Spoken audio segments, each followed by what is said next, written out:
अमेरिकेच्या मध्यस्थीनंतर नाही तर भारताकडून स्वतःच्या अटींवर शस्त्रसंधीची घोषणा केली आहे। तर तिथून गोळी झाडली तर इथूनही गोळी झाडली जाईल। पंतप्रधान मोदींनी देशाची भूमिका स्पष्ट केली आहे। ऑपरेशन सिंदूर अजूनही सुरूच आहे। भारतीय वायुदलाची एक्सवर पोस्ट करत माहिती तर दहशतवादी सोपवणार असतील तर पुढील चर्चा होणार असल्याची भारताची भूमिका, सूत्रांची माहिती।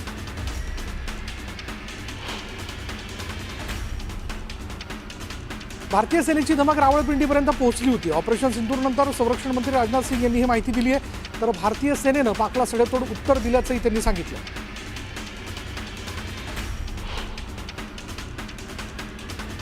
पाकिस्तानकडून शस्त्रसंधीचं उल्लंघन झालंय। आज रात्री हल्ला झाल्या सडेतोड उत्तर देण्यात येणार असल्याचा इशारा भारतीय सैन्यानं पाकिस्तानला दिला।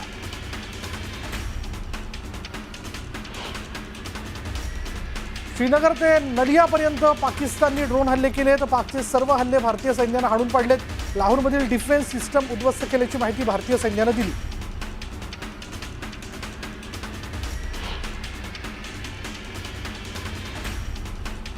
भारतीय सैन्याच्या प्रत्युत्तराने पाकिस्तान रडकुंडीला आलाय। भारताच्या कारवाईनंतर शस्त्रसंधीसाठी पाक डीजीएमओचा फोन आल्याची माहिती सैन्यानं दिली।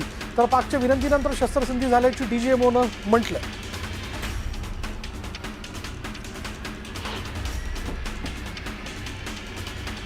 राहुल गांधी यांनी पंतप्रधान मोदींना पत्र लिहिलंय। ऑपरेशन सिंदूर आणि पहलगाम आणि ताज्या घडामोडींवर संसदेचं विशेष अधिवेशन बोलावण्याची मागणी त्यांनी केली।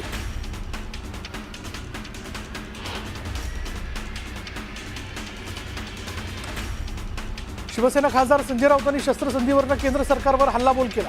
कोणत्या आधारावर ट्रम्प यांनी मध्यस्थी केली असा सवाल त्यांनी विचारलाय। पाकिस्तानचे तुकडे करणारे कुठे गेलेत असा प्रश्न त्यांनी उपस्थित केला।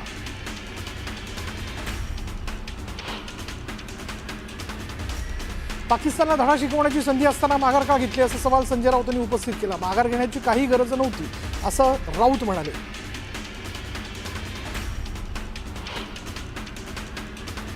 पहलगाम हल्ल्यातील मास्टरमाइंड जिवंत आहेत, मग ऑपरेशन सिंदूर खरंच यशस्वी झालं का असा सवाल काँग्रेसचे मुख्य प्रवक्ते अतुल लोंढे यांनी केला। भारत पाक तणावाच्या पार्श्वभूमीवर दक्षिण रायगडच्या नगरपालिका तहसील कार्यालयांमध्ये कंट्रोल रूमची स्थापना करण्यात आली। 24 तास हे कंट्रोल रूम कार्यरत असणार आहेत। बुलढाण्यातील छत्रपती संभाजी महाराज जयंती उत्सव निमित्ताने भव्य मोटरसायकल रॅली काढण्यात आली। यावेळी भारतीय जवानांचं मनोबल वाढवण्याकरता घोषणाबाजी करण्यात आली। नांदेडच्या देगलूरमध्ये अजित पवारांनी शहीद जवानांच्या कुटुंबियांची भेट घेतली। यावेळी अजित पवारांनी कुटुंबियांचं सांत्वन केलं। यावेळी त्यांनी कुटुंबाला मदतीचं आश्वासन दिलं। परभणी जिल्ह्यातील सुट्टीवर आलेले जवान पुन्हा युद्धभूमीकडे रवाना झाले। जवानांना रेल्वे स्थानकावर सोडण्यासाठी नागरिकांनी मोठी गर्दी केली होती। यावेळी भारत माता की जय, वंदे मातरमच्या घोषणा देत जवानांना शुभेच्छा देण्यात आल्या।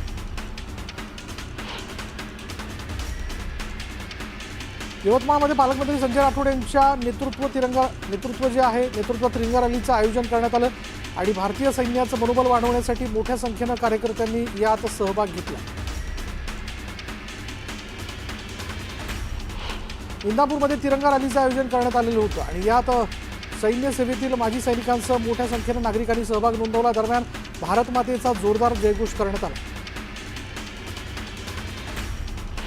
जालन्यात वंचित बहुजन आघाडीच्या वतीनं तिरंगा रॅली काढण्यात आली। पहलगाम हल्ल्यातील पर्यटकांना श्रद्धांजली वाहण्याकरता ही रॅली काढण्यात आली। सांगली जिल्ह्याच्या वाळवा इथं तिरंगा रॅली काढण्यात आली। यावेळी हातात तिरंगा घेत भारत मातेच्या घोषणा देण्यात आल्या। परभणी शहरात आज बाईक रॅली काढण्यात आली। भारत पाकिस्तान संघर्षामध्ये भारतीय जवानांनी दाखवलेल्या शौर्याला सलाम करण्यासाठी ही रॅली काढण्यात आली। जळगावच्या चोपडा तालुक्यातील घोडगाव इथं शहीद जवान सुनील पाटील यांच्या स्मारकाचं अनावरण करण्यात आलं। यावेळी पालकमंत्री गुलाबराव पाटील, आमदार चंद्रकांत सोनवणे उपस्थित होते। गेल्या वर्षी कर्तव्यावरती असताना त्यांना वीरमरण आलं होतं। पहलगाम हल्ल्यामुळे यंदा वंचित बहुजन आघाडीचे प्रमुख प्रकाश आंबेडकर यांनी आपला वाढदिवस साजरा केला नाही। तर त्यांच्या वाढदिवसाच्या निमित्तानं अकोल्यात वंचित बहुजन आघाडीकडनं भारतीय जवानांसाठी रॅली काढण्यात आली। जळगावमध्ये शिवसेनेतर्फे तिरंगा रॅली काढण्यात आली। भारतीय सेनेचे मनोबल वाढावं आणि जवानांच्या शौर्याला वंदन करण्यासाठी ही रॅली काढण्यात आली। अमरावतीमध्ये एका नववधूनं स्वतःच्या लग्नाच्या वरातीत हातात तिरंगा घेत सहभाग घेतला। यावेळी भारत पाकिस्तान युद्धाच्या पार्श्वभूमीवर आम्ही भारतीय सैन्यासोबत आहोत असा संदेश त्यांनी दिला। पुणे विमानतळावर तर सगळं कामकाज आणि उड्डाणं पूर्वपदावर आली। तर आज 100 विमानं उड्डाण घेणार आहेत। पुणे विमानतळ सुरक्षित आणि नॉर्मल असल्याची पोस्ट एक्सवर करण्यात आली आहे।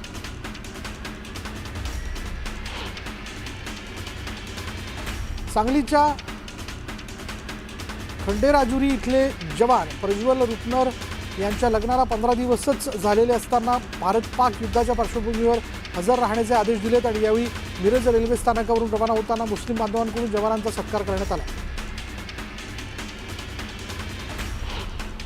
भारत आणि पाकिस्तानमधील तणावाच्या पार्श्वभूमीवर साई मंदिराला धमकीचा ईमेल आला। दरम्यान मेल आल्यानंतर शिर्डीतील साई मंदिरात आजपासून हार, फुलं आणि प्रसाद घेऊन जाण्यास तात्पुरती बंदी घालण्यात आली। तुळजाभवानी मंदिरात 11 मे पासून मंदिरात पर्स, बॅग आणि अन्य साहित्य नेण्यास बंदी घालण्यात आली आहे। त्यामुळे आता पूजा साहित्य व्यतिरिक्त इतर कोणत्याही वस्तू अथवा साहित्य भाविकांना मंदिरात नेता येणार नाहीये।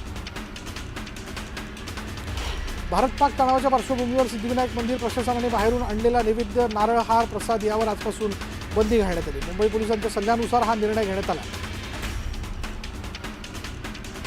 पुणे आणि नाशिक विमानतळांवरील कामकाजावर कडक निर्बंध घालण्यात आलेले आहेत आणि या ठिकाणी सर्व नॉन शेड्यूल केलेल्या उड्डाणांना मनाई करण्यात आली असून 15 मे पर्यंत व्यावसायिक सेवांचे अंशतः निलंबन लागू करण्यात आले। भविष्यातील हवाई सेवेचा वाढता विस्तार लक्षात घेता कोल्हापूरच्या उजळेवाडी इथल्या विमानतळाची धावपट्टी 3000 मीटरपर्यंत वाढवली जाणार आहे।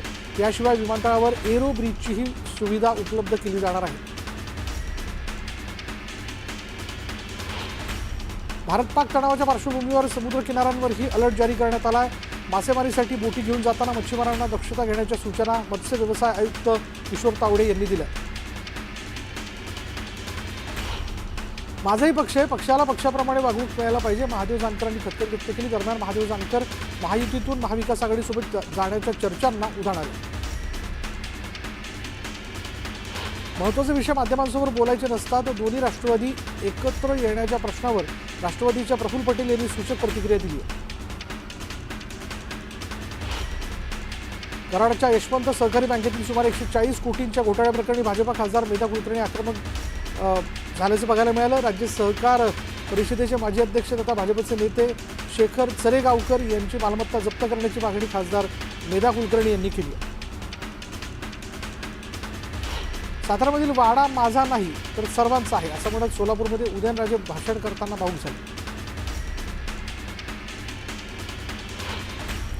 सिल्लोडमध्ये खरीप हंगामाच्या नियोजनासाठी बैठकीचं आयोजन करण्यात आलं होतं आणि यावेळी आमदार अब्दुल सत्तारांनी अधिकाऱ्यांना सूचना दिल्या।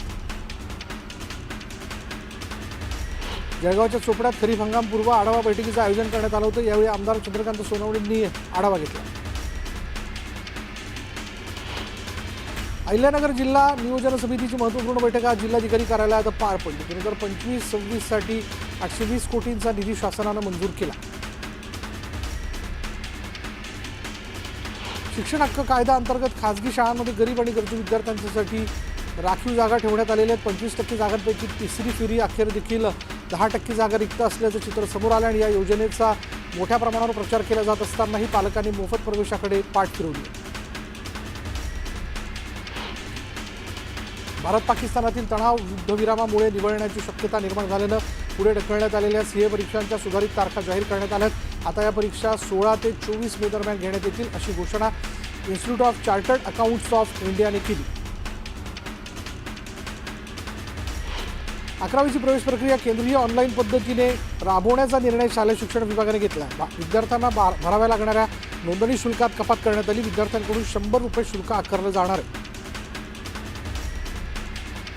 जिल्हा परिषद प्राथमिक शिक्षक संवर्गाच्या जिल्हा अंतर्गत ऑनलाईन बदली प्रक्रिया पुणे जिल्ह्यांसह संपूर्ण राज्यात सुरू झाली होती आणि त्याबाबतचं वेळापत्रक देखील जाहीर करण्यात आलं होतं। मात्र आंतरजिल्हा आपसी बदल्या झालेल्या शिक्षकांपैकी सेवाकनिष्ठ शिक्षकांची सेवा ही बदलीसाठी ग्राह्य धरावी यासाठी काही शिक्षक न्यायालयात गेले होते आणि या निर्णयाला न्यायालयानं स्थगिती दिल्यानं शिक्षकांना दिलासा मिळाला।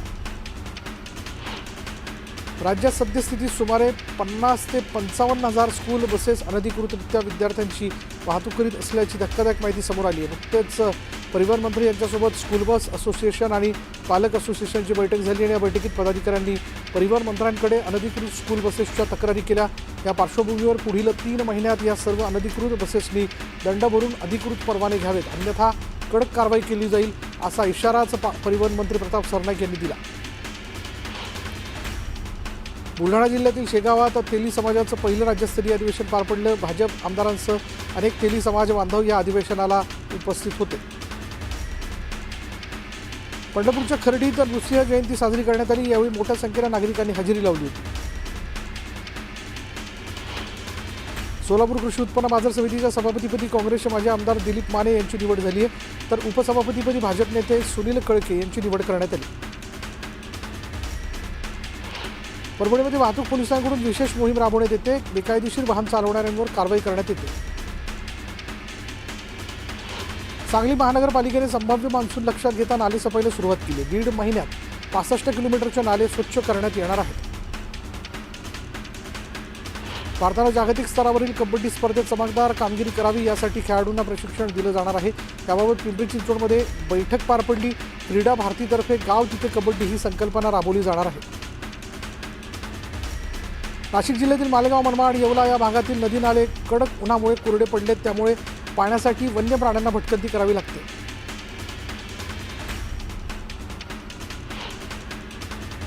बीडमध्ये हॉर्न वाजवल्यानं बस चालकाला बेदम मारहाण करण्यात आली। जखमी बस चालकाला उपचारासाठी रुग्णालयात दाखल करण्यात आले। दरम्यान फरार टेम्पो चालकाचा पोलिसांकडून शोध सुरू आहे। बीडमध्ये हॉर्न वाजवल्यानं बस चालकाला मारहाण करण्यात आली। कणकवलीच्या गोवर्धन गोशाळेचं उद्घाटन करण्यात आलं। मुख्यमंत्री देवेंद्र फडणवीस यांच्या शुभ हस्ते हे उद्घाटन पार पडलं। भारतीय ट्रॅव्हल्स एजन्सी असोसिएशनकडून तुर्की आणि अझरबैजान विरुद्ध कडक भूमिका घेण्यात आली आहे। भारतीय पर्यटकांना या 2 देशात प्रवासासाठी जाऊ देणार नसल्याची भूमिका त्यांनी घेतली आहे। या 2 देशांनी पाकिस्तानला पाठिंबा दिल्यानं हा निर्णय घेण्यात आला।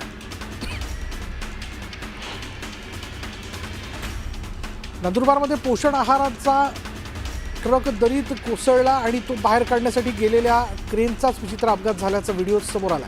3 दिवसांपूर्वी शहादा ते धडगाव दरम्यान पोषण आहार घेऊन जाणारा ट्रक दरीत कोसळला होता। याच अपघातग्रस्त ट्रकला बाहेर काढण्यासाठी आणण्यात आलेल्या क्रेनचाच ट्रक काढताना विचित्र अपघात झाला। भारत पाकिस्तानात युद्धजन्य परिस्थिती असताना दुसरीकडे बीडच्या आष्टी तालुक्यातील दौलावड गाव इथे अनोख्या पद्धतीनं वाढदिवस साजरा करण्यात आला। चंद्रकांत फसले यांचा 111वा वाढदिवस साजरा करण्यात आला। यावेळी त्यांनी पंतप्रधान मोदी, कर्नल सोफिया कुरेशी यांच्या प्रतिमेला दुग्धाभिषेक घातला, तर उर्वरित आयुष्य सीमेवरील जवानांना लाभो अशी प्रार्थनाही त्यांनी केली। महाड तालुक्यातील माप्रळ पंढरपूर या मार्गावरील महाड ते माप्रळ या मार्गावरील कामं गेली 5 वर्षांपासून कासव गतीनं सुरू आहेत। खोदकाम आणि जुन्या मार्गांवर पडलेले खड्डे नागरिकांना यामुळे त्रास सहन करावा लागतोय आणि त्यातच अवकाळी पावसामुळे रस्त्यावर चिखल झाल्यानं वाहनांची चाकं रुतून बसत असल्यानं नागरिकांनी संताप व्यक्त केला। वर्ध्यात शिक्षक परिषद तक्रार निवारण समितीचं आत्मक्लेश आंदोलन करण्यात आलं। शाळांच्या संच मान्यतेचा निर्णय रद्द करण्याची मागणी आंदोलकांनी केली आहे। नाशिक जिल्ह्याच्या ग्रामीण भागात अवकाळी पावसामुळे शेतीला मोठा फटका बसला आहे। तब्बल 3,307 हेक्टरवरील पिकं आणि फळबागा उद्ध्वस्त झाल्यात। 527 गावांमधील 14,000 शेतकऱ्यांचं नुकसान झालं। शिवसेनेच्या रायगडच्या जिल्हा प्रमुखांनी मंत्री उदय सामंतांकडील उद्योग खात्याच्या कारभारावर नाराजी व्यक्त केली। शेतकऱ्यांना विश्वासात न घेता पाईपलाईनची निविदा काढल्यानं जिल्हा प्रमुख राजा केणी यांनी MIDC कार्यालयावर मोर्चा काढण्याचा इशारा दिला।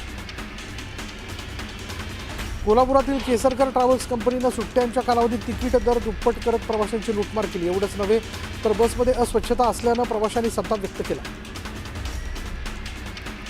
मावळामध्ये कृषी विभागाकडून उपविभागीय स्तरीय कार्यशाळेचं आयोजन करण्यात आलं। खरीप हंगामात करावयाची कामं याविषयी कृषी अधिकाऱ्यांनी कार्यशाळा घेतली आणि खरीप हंगाम कार्यशाळेत माती परीक्षण महत्त्व, बीज प्रक्रिया, फळबागेमध्ये CRA टेक्निकचा वापर या विषयावर सादरीकरण केलं। सिल्लोड तालुक्यात अवकाळी पावसानं जोरदार हजेरी लावली। अवकाळीमुळे शेती पिकांचं मोठ्या प्रमाणात नुकसान होण्याची शक्यता आहे आणि यामुळे शेतकरी चिंतेत सापडला। वाशिम जिल्ह्यात सलग दुसऱ्या दिवशी अवकाळी पावसाने हजेरी लावली। यामुळे नागरिकांना काहीसा दिलासा मिळाला। दरम्यान पावसामुळे शेती पिकांचं नुकसान झालं। साताराच्या कराड आणि पाटण तालुक्यात अवकाळी पावसाने जोरदार हजेरी लावली आणि यामुळे रस्त्यावर मोठ्या प्रमाणात पाणी साचल्यानं वाहनधारकांना अडचणीचा सामना करावा लागतो। नाशिक शहरात वादळी वाऱ्यासह मुसळधार पाऊस झालेला आहे। वादळी वाऱ्यामुळे अनेक ठिकाणी वाहनांवर झाडांच्या फांद्या पडल्यानं मोठं नुकसान झालं। जळगाव जिल्ह्याच्या गारखेड गावात गारपिटीमुळे आंबा पिकांचं मोठं नुकसान झालंय। प्रशासनानं पंचनामे करून नुकसान भरपाई देण्याची मागणी आंबा उत्पादक शेतकऱ्यांनी केली।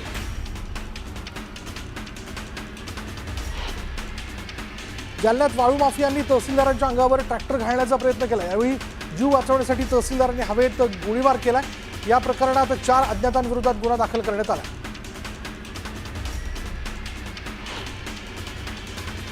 गडचिरोलीच्या देऊळगावमध्ये 4 कोटी रुपयांच्या धान खरेदी घोटाळा प्रकरणात पोलिसांनी आता कारवाईला सुरुवात केली। या प्रकरणात विशेष कार्यकारी सहकारी संस्थेच्या अध्यक्षांसह 5 जणांना पोलिसांनी अटक केली।